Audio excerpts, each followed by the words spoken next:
pelajaran sekarang. Di mana tempat dilaksanakan ekskul PMR. Eh, Sababda acan aya ruangan khusus mangge PMR. Ayeuna PMR dilaksanakeun di tiap kelas anu kosong. Sareng kami kadang di luar kelas di sekolah. Nah, diayakeun ekskul PMR. Diayakeun ekskul PMR kangge ngalatih siswa-siswi nu aya di SMA Negeri 27 Garut supados gabung jiwa penolong.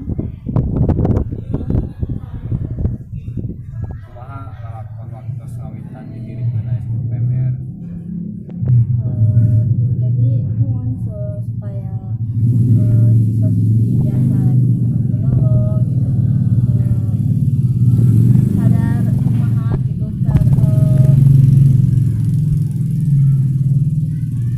menolong sesama. Misalkan kan terang kami kegiatan kan di sekolah aya nu kesehatan kurang gitu kan di dieu PMR berperan penting kangge kegiatan eta insyaallah. Turun teh karena waktu punten ngawakal